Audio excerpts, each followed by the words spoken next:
तो आज की इस वीडियो में हम सीखेंगे बैलेंस शीट बनाना। हमने ट्रेडिंग अकाउंट और प्रॉफिट एंड लॉस अकाउंट हमने बनाना सीख लिया है। तो अब इस वीडियो में हम बैलेंस शीट सीखेंगे, फिर उसके बाद हम एक क्वेश्चन करेंगे जिसके अंदर हमें ट्रेडिंग, पीएनएल और बैलेंस शीट तीनों हमें एक साथ बनानी होगी। तो बैलेंस शीट में हमारी एक साइड होती है असेट और एक साइड होती है हमारी लायबिलिटी, ठीक है। बट ज़रूरी नहीं है कि असेट साइड हमारी इस यहीं पर हो, ठीक है, वो इधर भी हो सकती है और लायबिलिटी हमारी इधर भी हो सकती है। बट आमतौर पे आप जो लायबिलिटीज़ है वो बुक्स वगैरह में आप इस तरफ देखेंगे, ठीक है। और एक चीज़ और, इसमें डेबिट क्रेडिट नहीं होता क्योंकि ये कोई अकाउंट नहीं है, ये बैलेंस शीट है, ठीक है। तो जो हमारा प्रॉफिट एंड लॉस अकाउंट होता है उसके अंदर हम नेट प्रॉफिट या फिर नेट लॉस हम निकालते हैं, ठीक है। तो अगर हमें लॉस हुआ है तो सिंपल सी बात है कि कैपिटल हमारी कम होगी, और अगर हमें प्रॉफिट हुआ तो कैपिटल हमारी बढ़ेगी। तो इसीलिए आपको जो कैपिटल है, कैपिटल में आपको अगर देखो प्रॉफिट हुआ तो नेट प्रॉफिट आप ऐड करेंगे, और अगर लॉस हुआ है तो नेट लॉस आप क्या करेंगे, लेस करेंगे, ठीक है। ये ट्रीटमेंट करने के बाद आप फिर आप तो लॉस और प्रॉफिट को जब आप एडजस्ट कर दोगे फिर उसके बाद आप जो असेट और लायबिलिटीज़ है वो अमाउंट आप डाल सकते हो। अब ध्यान रहे कि जब हम अकाउंट बनाते हैं तो वहाँ पे हमारा कभी कभार हमारा बैलेंस बचता है, कभी डेबिट साइड या फिर कभी credit side. But balance sheet में हमारा बैलेंस नहीं बचना चाहिए, हमारी दोनों साइड इक्वल आने चाहिए। अगर दोनों साइड इक्वल आ रही हैं तो मतलब हमारी बैलेंस शीट करेक्ट बनी है। तो ये मैंने फॉर्मेट बना लिया है बैलेंस शीट का, ठीक है। देखिए बैलेंस शीट जब आप बनाएंगे तो पहले आप लिख देंगे यहाँ पे balance sheet as on 31 March 2020, ठीक है। फिर ये साइड हमारी लायबिलिटी, ये साइड हमारी एसेट। ज़रूरी नहीं कि यही साइड हमारी लायबिलिटी हो और यही साइड हमारी एसेट हो, आप चाहे तो उसको चेंज भी कर सकते हो, ठीक है। अब ये रहा हमारे पास क्वेश्चन, ठीक है।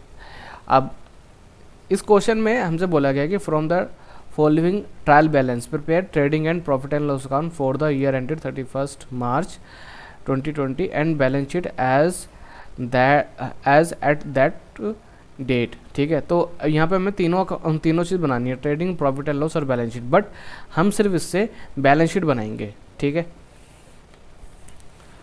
तो क्वेश्चन आप देख लीजिए पहले। चलिए अब बनाना शुरू करते हैं। देखिए सबसे पहले यहाँ पे ना हमें इस क्वेश्चन में दो बैलेंस दे रखे हैं, एक डेबिट बैलेंस, एक है मेरा क्रेडिट बैलेंस, ठीक है। तो जो डेबिट बैलेंस है हम वहाँ से शुरू करने वाले हैं। अब डेबिट बैलेंस में सबसे पहले हमें दे रखा है सन्ड्री डेटर्स, ठीक है। तो सन्ड्री डेटर्स जो होते हैं वो हमारे एसेट होते हैं क्योंकि उनसे हमें पैसा लेना होता है। यहाँ पे हम लिखेंगे सन्ड्री डेटर्स। देखिए सन्ड्री का मतलब क्या है, मिले जुले डेटर्स, मतलब यहाँ पे एक डेटर नहीं है, यहाँ पे जितने भी डेटर्स हैं उन सबका अमाउंट हम एक बार में लिख रहे हैं, ठीक है। कितना है, 15,000। अब आगे आते हैं कि स्टॉक ऑन 1 अप्रैल 2019। तो ये हमारा ओपनिंग स्टॉक है। ओपनिंग स्टॉक जो है वो हमारा बैलेंस शीट में नहीं आता है, हमारी बैलेंस शीट में आता है क्लोजिंग स्टॉक, जो कि यहाँ दे रखा है। ये देखिए कितना है, 1 लाख रुपए, ठीक है। तो यहाँ पर हम क्लोजिंग स्टॉक लिख देंगे 1 lakh, closing stock 1 lakh. Next है land and building. Land and building हमारा कितनी है, 1 लाख, लैंड एंड बिल्डिंग। तो ये भी हमारी कितनी है, 1 लाख है, ठीक है। Cash in hand, cash in hand और कैश एट बैंक, ये हमारी क्या, ये भी असेट है, तो ये भी हमारी कहाँ पर आएगी, असेट साइड आएगी। So cash at bank, cash at bank हमारा पास है 40,000, ठीक है। और कैश इन हैंड हमारे पास है 16,000। अब इन दोनों में डिफरेंस बता देता हूँ मैं आपको क्या होता है। देखिए cash in hand, cash in hand का मतलब है ये पैसा हमारी जेब में है। बट कैश एट बैंक का मतलब है कि ये जो 40,000 है ये हमारे बैंक में है, तो हमारी जेब में और जो पैसा हमारी बैंक में वो दोनों अलग अलग है, ठीक है। अब वेजेस हमारा खर्चा है तो इसमें नहीं आएगा, ठीक है। बिल्स रिसीवेबल, मतलब ये पैसा हमको रिसीव करना है। बिल्स रिसीवेबल का मतलब क्या है, हमें यहाँ पे पैसा ये रिसीव होना है, ठीक है। अब इसकी डेफिनेशन भी मैंने आपको स्टार्टिंग की जो वीडियोस है उसमें मैंने बताई थी। Bills receivable, 20,000। और इंटरेस्ट, देखिए इंटरेस्ट यहाँ पे हमारा डेबिट साइड है, तो मतलब ये इंटरेस्ट हमने दिया है तो यानी खर्चा है, तो ये इसमें नहीं आएगा। बैड डेट्स मतलब पैसा हमारा डूब गया, लॉस है, ये भी नहीं आएगा। रिपेयर से भी खर्चा, ये नहीं आएगा, ठीक है। अब फर्नीचर एंड फिक्चर्स, तो ये हमारी फिक्स असेट है, तो ये हमारी इसमें आएंगी। फर्नीचर एंड फिक्चर्स 15,000, ठीक है। डेप्रिसिएशन है हमारा 10,000 रुपये, ठीक है। तो डेप्रिसिएशन हमारा एक नॉन कैश एक्सपेंस होता है जो कि हमारा P&L में आता है, तो वो हमारा बैलेंस शीट में शो नहीं होगा। उसी तरीके से जो हमारा रेंट होता है वो भी हमारा खर्चा होता है, तो वो भी नहीं आएगा इसमें। सैलरीज भी नहीं आएंगी। ड्रॉविंग्स का मतलब क्या है कि जो ओनर है उसने कुछ टाइम पीरियड के लिए कैपिटल में से पैसा निकाला है, ठीक है। तो ये अब आपके पास ऑप्शन है कि आप चाहे तो असेट साइड लिख दो ड्रॉविंग्स, ठीक है, या तो आप कैपिटल में से आप लैस करके लिख दो, ठीक है। तो यहाँ पर मैं लैस करके ना लिख के मैं यहीं भी लिख देता हूँ ड्रॉविंग्स। कितनी है ड्रॉविंग्स हमारी? 20,000 की है। परचेज, तो ये हमारा आता है ट्रेडिंग में, ये इसमें नहीं आएगा। ऑफिस एक्सपेंसेस, तो ये भी हमारे इसमें नहीं आएगा। प्लांट एंड मशीनरी, ये हमारी असेट है, ठीक है। प्लांट एंड मशीनरी हमारे पास है, प्लांट एंड मशीनरी 57,000, ओके। ये तो हो गया। अब देखते हैं क्रेडिट बैलेंस। तो क्रेडिट बैलेंस में यहाँ पे हमारे पास है कैपिटल, तो ये डाल दिया हमने कैपिटल, ठीक है। कितनी है? 2,50,000, तो 2,50,000 रुपये हम यहाँ पे ले लेते हैं, ठीक है। और इंटरेस्ट, ये हमको देखिए ये हम इंटरेस्ट जो है हमारा वो है क्रेडिट बैलेंस, यानी कि हमारी अर्निंग है, तो अर्निंग तो इसमें यहाँ पे नहीं आएगी, ठीक है। सन्ड्री क्रेडिटर्स, हाँ ये आएंगे। सन्ड्री क्रेडिटर्स यानी जिन लोगों से हमने पैसा उधार लिया है ये हमको पे करना है, ठीक है। मतलब उधार माल हमने ख़रीदा था, इनको हमें पे करना है पैसा, ठीक है। तो आप और अगेन यहाँ पे सन्ड्री का मतलब क्या है कि जितने भी क्रेडिटर्स हैं उनका हमने एक बार में अमाउंट लिया है, यानी कि मिले जुले क्रेडिटर्स, ठीक है। सेल्स इसमें नहीं आएगा। बिल्स पेबल मतलब इतना अमाउंट हमें पे करना है, तो ये आएगा हमारे पास बिल्स पेबल, ठीक है, 40,000। तो ये सारा अमाउंट हमने डाल दिया है, ठीक है। अब हमें देखिए अभी हमारा जो दोनों साइड है ना वो मैच नहीं आएगी। क्यों मैच नहीं आएगी? क्योंकि अभी हमने नेट प्रॉफिट या फिर लॉस कितना हुआ है वो हमको नहीं पता, ठीक है। तो वो हमें कैपिटल में ऐड या लेस हमें करना पड़े, मतलब ऐड होगा नेट प्रॉफिट और लेस होगा नेट लॉस, दोनों में से एक चीज़ होगा, ठीक है। तब जाके हम इन दोनों साइड का अगर टोटल करते हैं तब जाके हमारा, तब अगर हमारी बैलेंस शीट अगर मैच होती है, ठीक है, तब हम कह सकते हैं कि हमारा आंसर एकदम सही है, ठीक है। तो मैं आंसर में से मैं क्या करता हूँ, मैं जो प्रॉफिट और लॉस है वो देख लेता हूँ, ठीक है। देखिए ये रहा, इनको प्रॉफिट हुआ है कितने का? 23,000 रुपये का इनको प्रॉफिट हुआ है। तो मैं काम करता हूँ कैपिटल में मैं ऐड कर देता हूँ नेट प्रॉफिट, ठीक है, 23,000, यानी टोटल हो गया 2,53,000, ठीक है। अब अगर हम इन दोनों साइड का अगर हम टोटल करते हैं, ठीक है,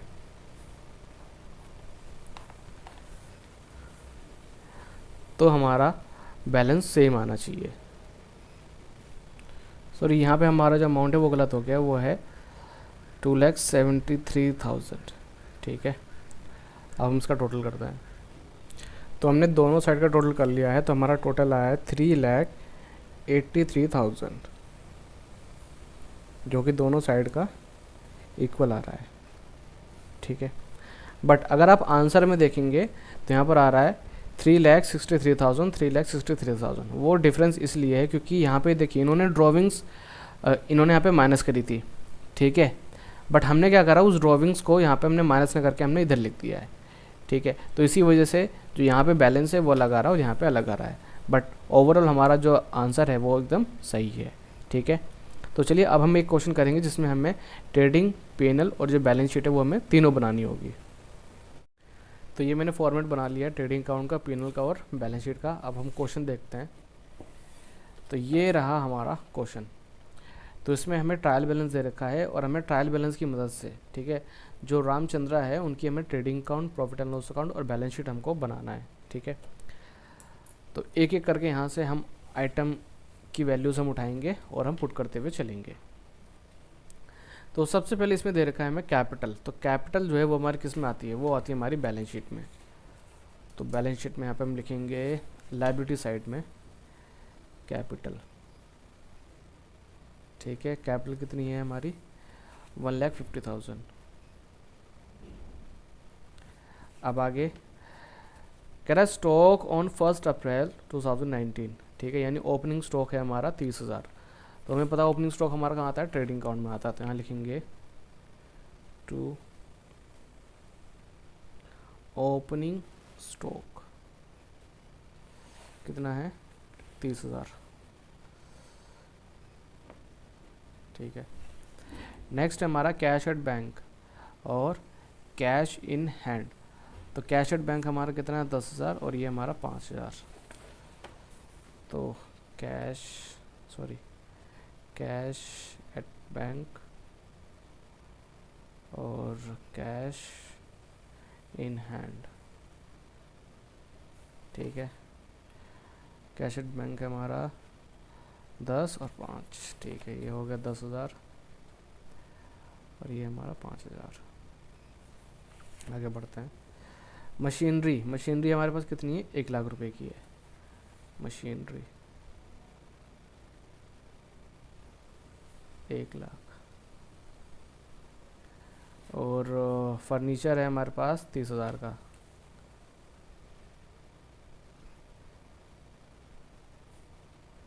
तीस का है, 13 का है, सॉरी 13,000 का है। और परचेजेस हैं हमारे 2,00,000 रुपए के। तो परचेजेस हमारे आते हैं ट्रेडिंग में, टू परचेजेस कितने हैं, 2,00,000 के।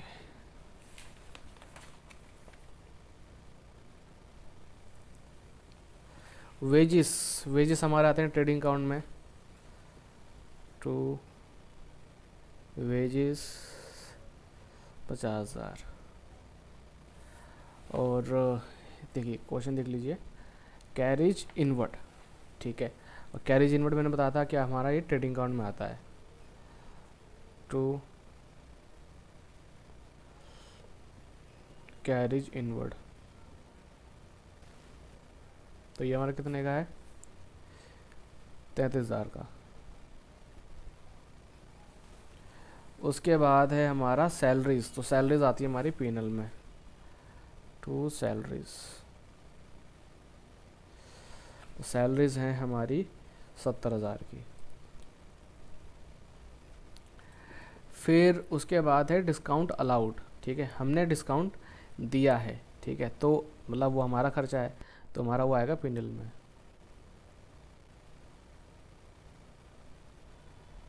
डिस्काउंट अलाउड, डिस्काउंट अलाउड हमारा कितना है, 4,000 का है। फिर डिस्काउंट रिसीव्ड, तो यहाँ लिख देंगे बाय डिस्काउंट रिसीव्ड, क्योंकि हमारी इनकम है, इनडायरेक्ट इनकम है, ठीक है। तो डिस्काउंट रिसीव्ड हुआ हमको 5,000 का। अब आगे देखते हैं एडवर्टाइजिंग। तो ये भी हमारा खर्चा है एडवर्टाइजिंग का,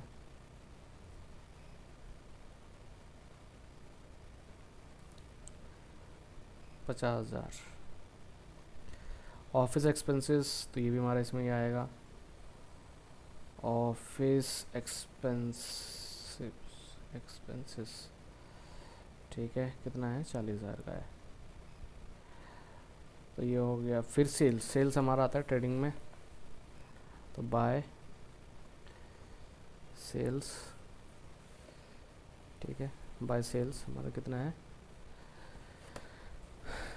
ये रहा, ये है 5,00,000 का, 5,00,000 की हमारी सेल हुई है।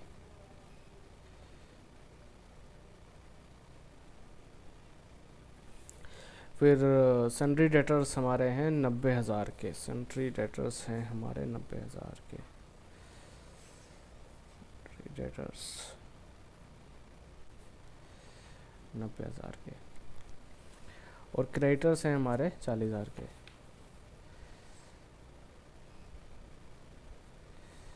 क्रेडिटर्स 40,000, ठीक है। क्लोजिंग स्टॉक है हमारा, ठीक है, 50,000 का, ठीक है, बट उसकी मार्केट वैल्यू है 51,500, ठीक है। देखिए, अगर क्लोजिंग स्टॉक का आपको दो अमाउंट दे रखा है, एक दे रखा है, एक दे रखा कॉस्ट प्राइस, एक दे रखा मार्केट वैल्यू, तो उन दोनों में से जो कम होगी वही हम अपने बुक्स ऑफ अकाउंट में लिखेंगे। तो इन दोनों में से कम क्या है? 50,000, तो हम 50,000 की ही एंट्री करेंगे, ठीक है। तो यानी कि हमारा यहाँ पर क्लोजिंग स्टॉक आ जाएगा, क्लोजिंग स्टॉक 50,000 बाय, ठीक है। और क्लोजिंग स्टॉक हमारा बैलेंस शीट में भी जाता है, क्लोजिंग स्टॉक 50,000। तो अब सारी हमने आइटम हमने डाल दिए हैं, अब हमें टोटल करना है बस।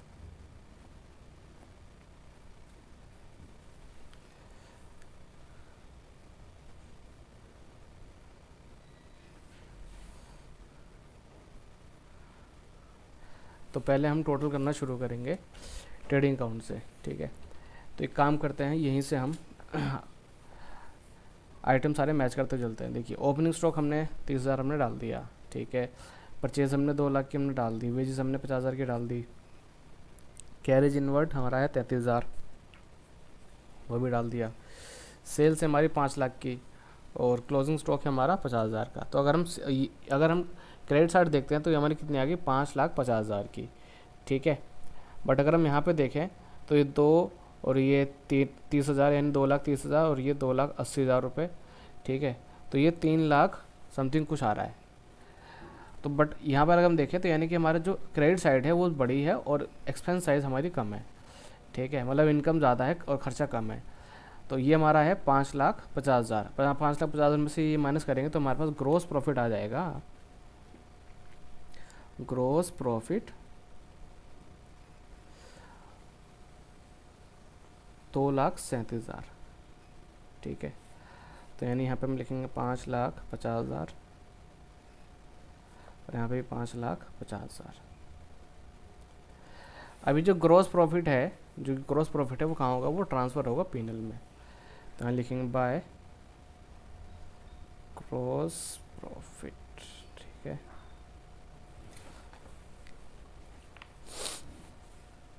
बट यहाँ पर ये बैलेंस होगा CD और ये होगा BD, ठीक है। कितना है? 2,37,000। तो अगर हम इन दोनों का टोटल करते हैं तो हमारे पास कितना आएगा? 2,42,000 रुपये, और इसका आ जाएगा 70 और ये 74, ठीक है। 74 प्लस 90, 74 प्लस 90, तो यानी कि 1,64,000। तो अगर हम 2,42,000 में से 1,64,000 माइनस करते हैं तो हमारे पास आ जाएगा नेट प्रॉफिट, नेट प्रॉफिट 78,000 का। साथ ही साथ हम सारे आइटम भी चेक कर लेते हैं। देखिए, हमने जैसे सैलरीज हमने डाल दी 70,000 की, 4,000 की डाल दिया, ठीक है। 50,000 के में एडवर्टाइजिंग एक्सपेंस हो गए, ऑफिस एक्सपेंस हो गए, वो भी डाल दिए। नेट प्रॉफिट आ गया हमारा। ग्रोस प्रॉफिट यहाँ पे अपना एकदम ठीक आया है, और यहाँ पे डिस्काउंट रिसीव भी ठीक है। तो यानी कि 2,42,000, 2,42,000, 2,42,000। तो अभी जो नेट प्रॉफिट है वो ट्रांसफ़र होगा हमारा बैलेंस शीट में। तो यहाँ पे लिखेंगे ऐड नेट प्रॉफिट, कितना? 78,000। तो 1,00,000 और 78,000 को अगर हम प्लस करते हैं, सॉरी 1,50,000 को और 78,000 को, 78,000 8 और ये आ गया 12, तो यानी कि ये आ जाएगा हमारे पास 2,28,000। चेक करें,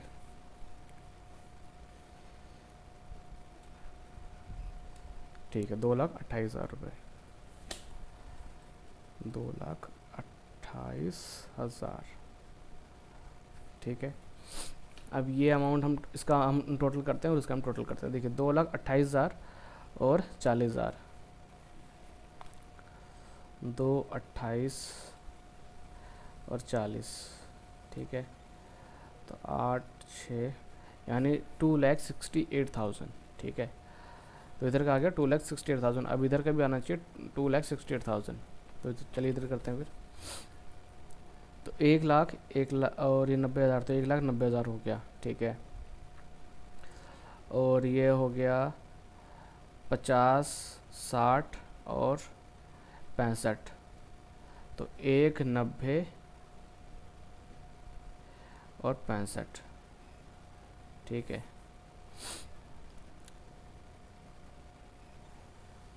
देखिए ये हो गया, ठीक, ये हो गया 1,90 और 65, और ये 13,000 प्लस 13,000, ठीक है।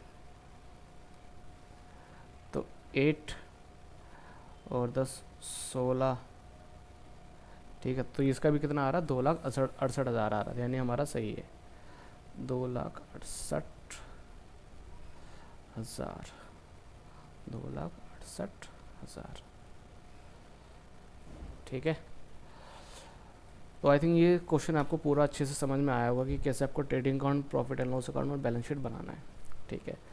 तो ये हमारा जो चैप्टर है वो भी कंप्लीट नहीं हुआ, इसमें कुछ एडजस्टमेंट भी बाकी है। मतलब कई बार ऐसा होता है कि हमने पूरी बैलेंस शीट वगैरह हमने सब बना ली, बट कई बार हम 1-2 आइटम हम भूल जाते हैं, ठीक। मतलब 1-2 एंट्री ऐसी होती हैं या फिर बैलेंस ऐसा होता है हम भूल जाते हैं लिखना, ठीक है। तो उसको ही हमें इसमें एडजस्ट करना होता है, ठीक है। इसको आप ऐसे समझिए कि एक कंपनी ने या फिर एक ऑर्गेनाइजेशन ने पूरी trading account, profit and loss account, balance sheet बना लिया, ठीक है। बट बाद में उनको पता चला कि वो तो सैलरी डालना भूल गए, ठीक है। मतलब उन्होंने सैलरी डाली तो सही है, लेकिन वो सैलरी का अमाउंट उन्होंने कम डाला, ठीक है। 1% का अमाउंट वो डालना भूल गए, या फिर एक बैलेंस शीट वो डालना भूल गए, ठीक है। या फिर उन्होंने डेप्रिसिएशन उन्होंने कम चार्ज करा है, तो फिर वो जो एंट्रीज होती हैं उसे हम बोलते हैं एडजस्टमेंट एंट्रीज, ठीक है। तो बस वो कॉन्सेप्ट हमें करना है, क्योंकि एडजस्टमेंट की जो एंट्रीज़ हैं वो एग्ज़ाम में आई हुई हैं, ठीक है। तो वो हमें करना ज़रूरी है।